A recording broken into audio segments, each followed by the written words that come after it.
We are live at the scene of an active and developing situation in Richmond Hill. Police have surrounded a house where a suspect who is armed and dangerous has barricaded himself for hours. We're not going to show you the house just to maintain the integrity of this ongoing investigation, but what we can tell you is that we're near Bayview and Major Mackenzie, and all of this started during a routine traffic stop this morning.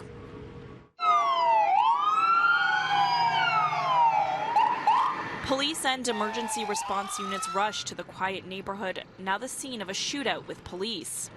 Shocking. I was a little shaken up.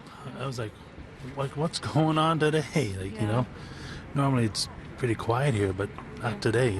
At 10:30 this morning, York Regional Police say one of their officers pulled over a driver near this gas station at Bayview and Major Mackenzie. That's when the driver pulled out a firearm and started shooting at the officer. The officer shot back.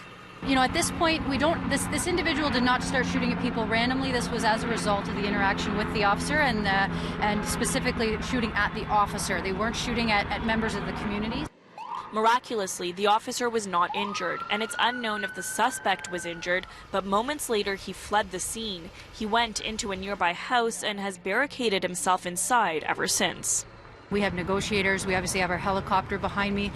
For something like this, where we do have a suspect who was willing to actually fire shots in the middle of the day in a very busy, crowded area, that's a very dangerous and concerning type of situation that requires every resource that we have available. Police are negotiating with the suspect to get him out safely.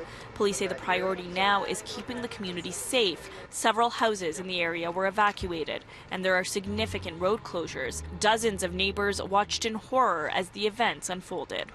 Well, it's quite startling because I was actually out with the dog this morning at coffee time, and I just went to get a cup of coffee like every day, and I saw police cars everywhere. It is not a common thing to this level, for sure. I'm surprised at what's happening, right? Because Richmond Hill, I mean, you hear things here and there, but not like this. Luckily, there were no hostages inside the house, and again, negotiators have been coming and going for hours. We also know the SIU has confirmed it is investigating this shootout. We will bring you all the developments as they become available.